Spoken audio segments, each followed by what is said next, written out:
Olá! Começa agora mais um Câmara Entrevista. E se você que me assiste gosta de boas histórias, o seu lugar é aqui. Fique conosco.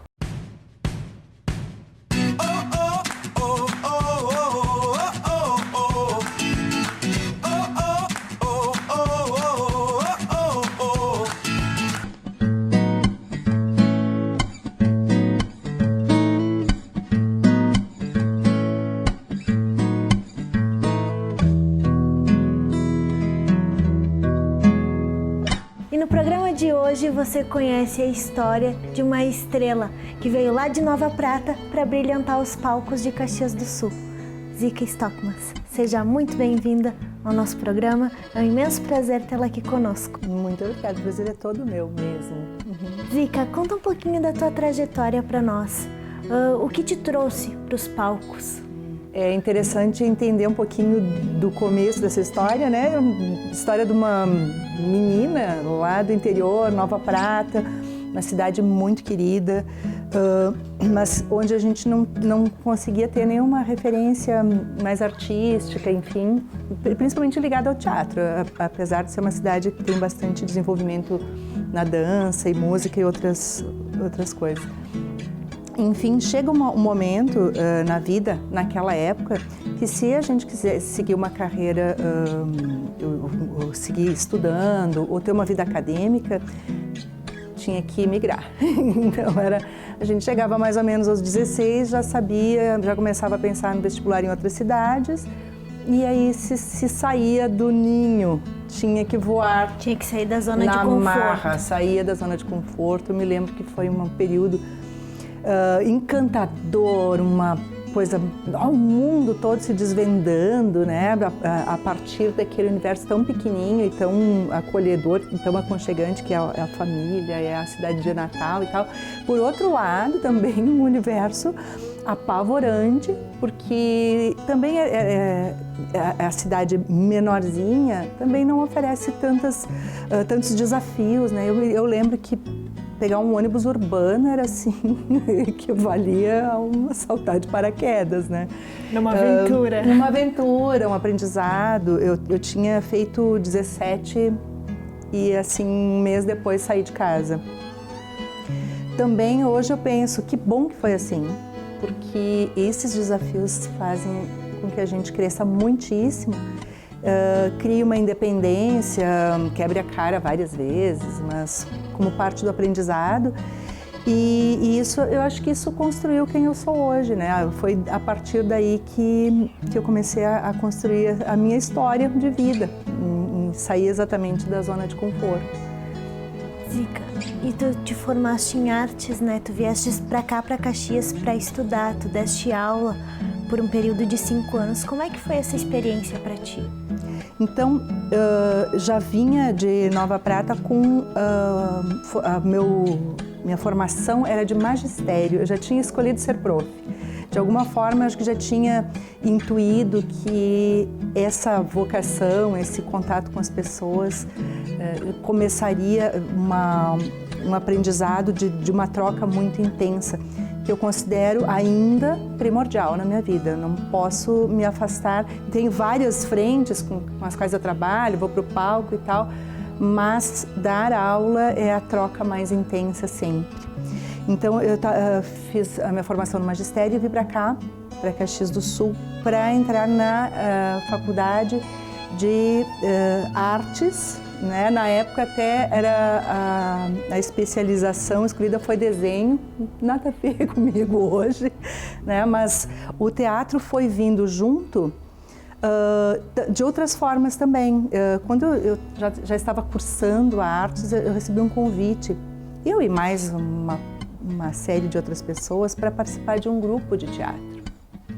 Eu fui muito curiosa, eu tinha um contato com o teatro muito tênue, eu não tinha exatamente ideia do que fosse.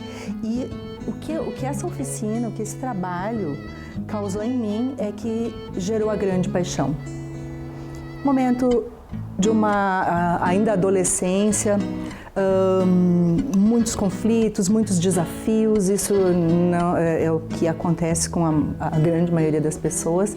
Encontrar um canal tão importante de trabalhar o corpo, trabalhar a mente, ter amigos, porque um grupo, pessoas que trabalham com teatro geram uma energia de troca, de amizade, de fidelidade muito importante. E aí eu encontrei um espaço para todas essas coisas serem trabalhadas de um jeito muito bonito, através da arte, né? Bom, a paixão, nunca mais consegui me afastar do teatro.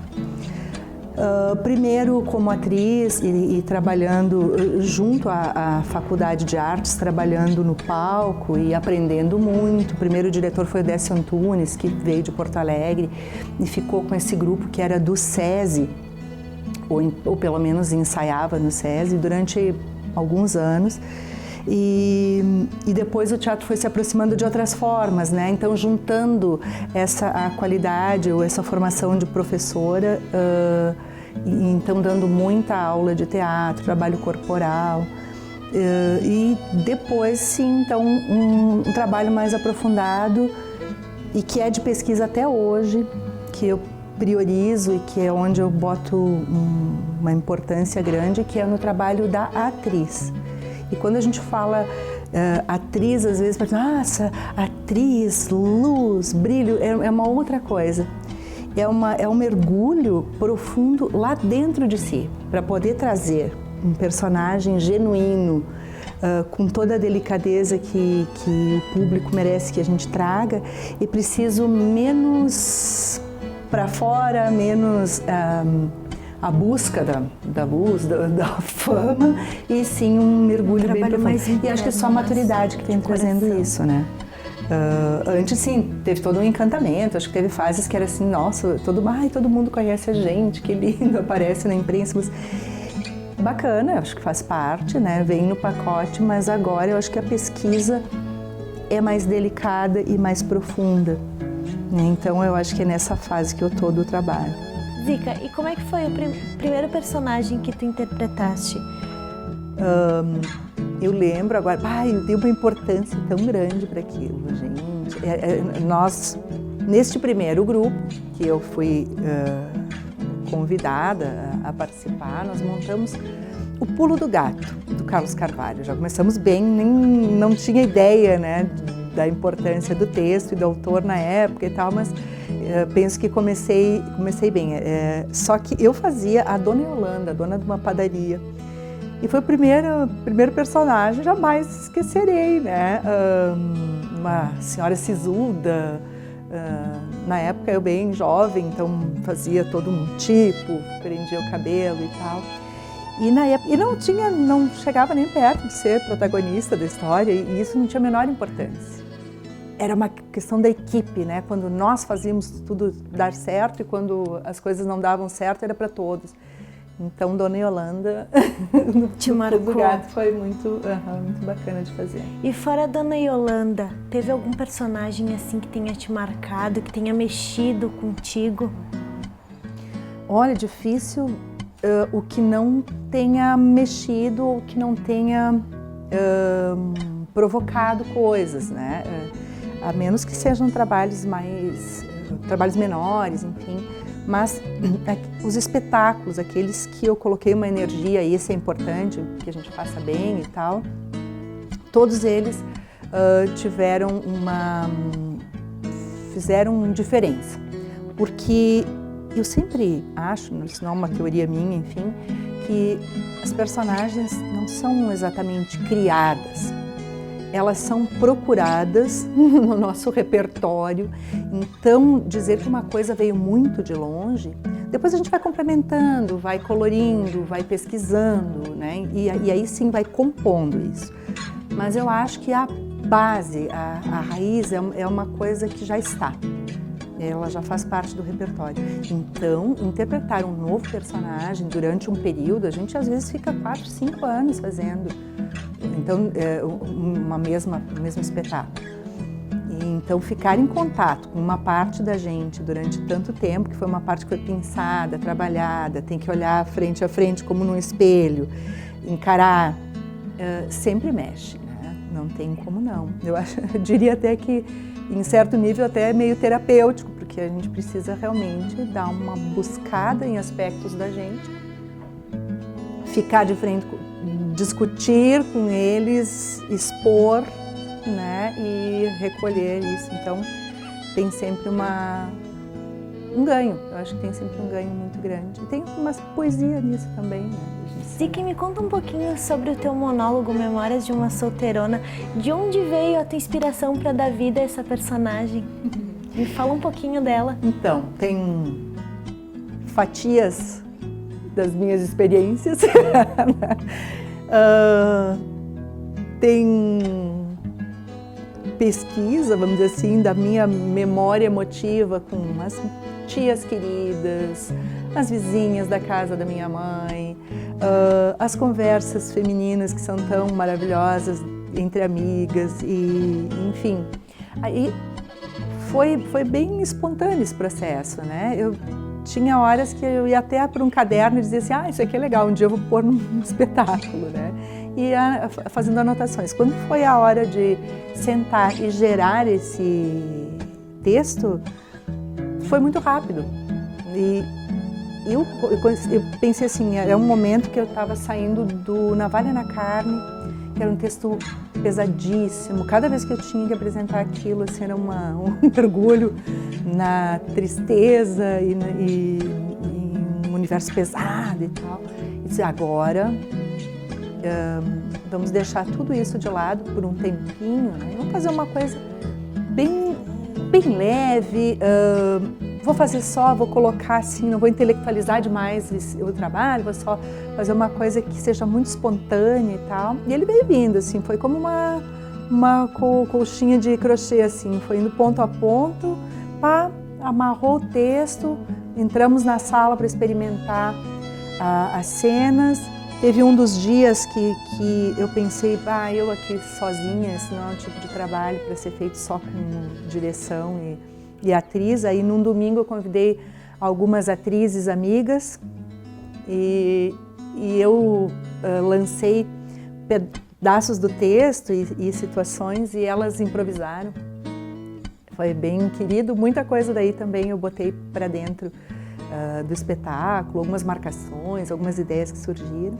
E aí amarrei, quase como uma brincadeira, só que trazendo a experiência, né, toda e o cuidado da montagem, vamos cuidar desse cenário, vamos cuidar dessa iluminação, tudo, uma brincadeira séria, né?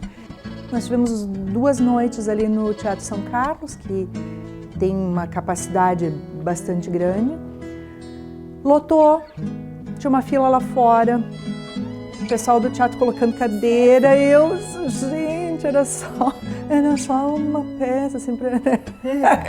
Aí a gente botou uma energia, ela viaja até hoje, a gente viaja com a Bernadette, que é a personagem principal da peça, né? E dizer, é um monólogo, como é que ela pode ser principal?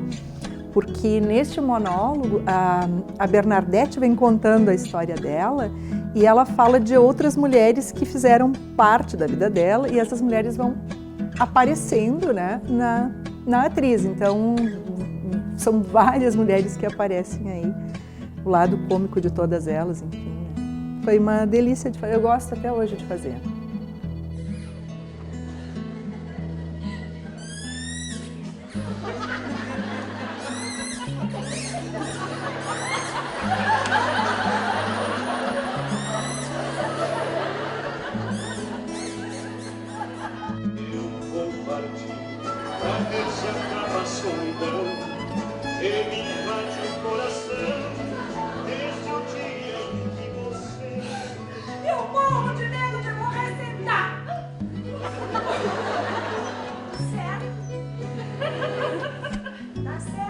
Tchutchuca treme o bumbum, treme, treme, treme. Tchutchuca treme, treme o bumbum, dando uma reboladinha. E vai descendo com o dedinho na boquinha. Agora sobe com a mão na cinturinha. Levante o pé, dê uma rodadinha. Zica, e por que os palcos e não as telas? Pois é, tem uma coisa no palco E quando eu digo palco, é qualquer coisa, que seja essa sala com pessoas aqui, né? Não é só o palco, que é uma troca muito direta. Então, cada vez que tu entra em cena, tu constrói o espetáculo passo a passo, todo de novo.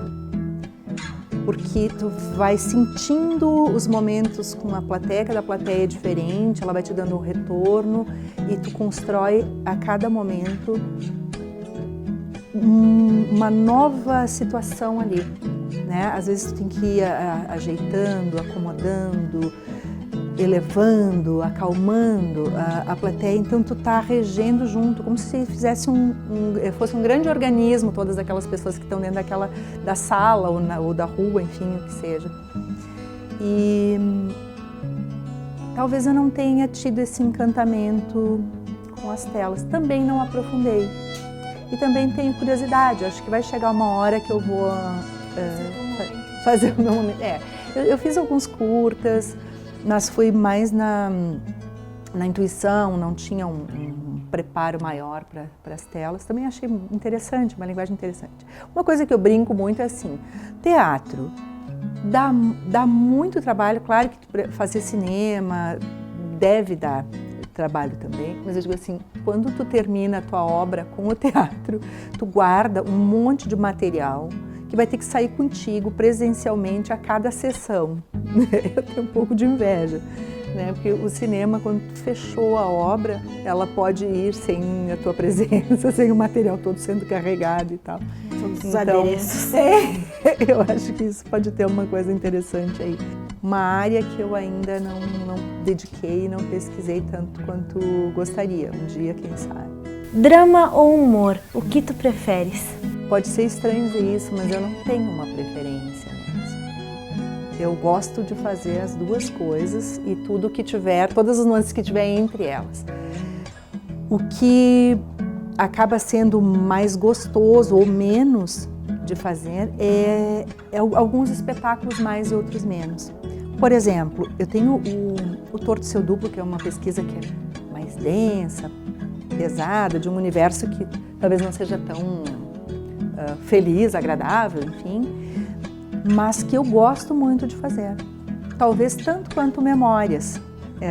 Preparar aquele ambiente, um ambiente bem intimista, olho no olho com as pessoas, né? As pessoas sentindo o cheiro da personagem, das coisas que estão em cena. Então, eu não consigo assim, dizer que gosto mais de fazer humor ou mais de fazer um drama. Tem alguns espetáculos que eu gostei mais, outros não, mas independente disso, às vezes pela qualidade, às vezes pelo rumo que o espetáculo tomou. Acho que a preferência fica por aí. E quem é a Zica fora dos palcos? É tão misturado. Por outro lado, eu acho que também sempre teve uma separação bastante grande. Eu tenho levado a minha vida de um jeito, eu acho, bastante comum, olhando de dentro, né? Pelo menos. Né? Eu adoro a minha casa, apesar de ser afastada dela eventualmente por conta do trabalho, às vezes fico uma semana inteira. Sou bem mãezona, né? Tenho o meu Arthur como uma das prioridades, talvez tanto quanto o trabalho, enfim. Eu acho tudo muito normal. Na verdade, eu até priorizei que isso fosse dessa forma, porque o universo da arte, na minha experiência, ele é muito volátil, ele é muito subjetivo. Quando a gente está em processo de criação, eu acho que a gente se aproxima muito da loucura. Vamos pensar isso de um jeito positivo, não estou dizendo assim à beira de enlouquecer, mas é um universo todo com os seus limites são muito mais relativos e tal. E eu acho que eu precisei ter um outro lado que me equilibrasse muito, que fosse muito mais centrado, para no momento de agora vamos criar, poder realmente se soltar e não ser um balão assim que solta e não pega mais. Né? acho que é uma vida bem normal, bem cotidiana. E atualmente tu diriges uma escola a qual tu fundaste há 26 anos, uma escola de teatro. De onde tu tiraste inspiração para fundar essa escola? Eu acho que foi exatamente daquele primeiro contato que eu tive com o teatro, que aquilo foi educativo, transformador, contribuiu muito para a minha formação e eu fiquei com uma sensação de missão, vamos dizer assim, ou então de desejo de devolver isso. E eu cuido muito para continuar devolvendo isso para as pessoas com a melhor e com a maior qualidade que eu possa. Então hoje a escola, tem gente teatrando, já não é mais assim, alunos que vêm e têm aula com a Zica o tempo todo. Eu já acho que isso já seria um fator muito limitante. Então eu busco gente, profissionais, diretores, atrizes, atores, sei lá, que eu tenha vontade de ter aula com eles. E aí chamo eles para dar aula para os alunos. Então eu já estou fazendo um trabalho quase de ponte, né, para oferecer essa qualidade e este processo, essa experiência para o aluno, que também possa ser transformadora, desafiadora, que não fique só no básico, né? Então, às vezes, os processos são valendo, ele sai com uma experiência de teatro e de vida também, porque tem que estar se superando, tem que estar se desafiando, tem que estar estudando, né? Os diretores que vêm para cuidar das turmas têm jeitos diferentes de conduzir. Eles ficam um semestre e lá se vão, vem um outro. Então, quando tu começou a te adaptar, agora já sei como é que fulano funciona, né? Eu vou já dando o meu jeito e tal, mudou. Tem uns que têm uma forma mais gentil, tem uns que são um pouco mais duros para lidar com rígidos. E tu precisa estar te adequando. E eu acho que isso é formar e ajudar as pessoas a se construírem, né? Então, eu acho que essa é a grande inspiração. Né? Eu acho que isso me formou, me construiu e é um jeito de também estar devolvendo e acho que colocando pessoas no mundo que tenham oportunidade de ser melhores. E a arte tem isso, né? Ela transforma. Então, vejo dos adolescentes, muitas famílias, muitas pessoas vêm devolver dizendo, olha, o fulano parece que está tomando um rumo, está se reorganizando na sua forma de lidar com o mundo. Às vezes os adultos mesmo vêm devolver, olha, encontrei coisas muito interessantes, consegui me rever aqui e tal. Isso para mim é alimento, né? Para seguir. É a maior recompensa. É, com certeza. Zica, e para fechar, o que a arte de atuar significa para ti? Complexo, né? Porque eu falo tão de dentro disso, né? Não é uma coisa que eu consiga ter muito distanciamento, mas é sempre um renovar-se, mas renovar-se num sentido bem profundo, digamos assim, e buscar um novo, para um novo espetáculo, um novo lá dentro de ti. Então, é estar sempre renovando. Esse aspecto meu, acho que eu tenho isso também, não tinha me dado conta, né? Vamos olhar para isso, vamos trazer de novo a troca com o outro, com o público. Isso é interpretar. Zica, muito obrigada pela tua presença aqui no nosso programa hoje. Foi um imenso prazer tê-la aqui conosco, poder conhecer a tua história, poder compartilhá-la com quem nos assiste. Foi uma honra. Eu que diga. Muito, muito obrigada pela oportunidade. Muito legal estar revivendo e rememorando essas coisas todas aqui. Muito bom, obrigada. E o nosso programa de hoje, infelizmente, vai ficando por aqui. Eu aguardo você na próxima. Um beijo no seu coração e até lá. Tchau, tchau.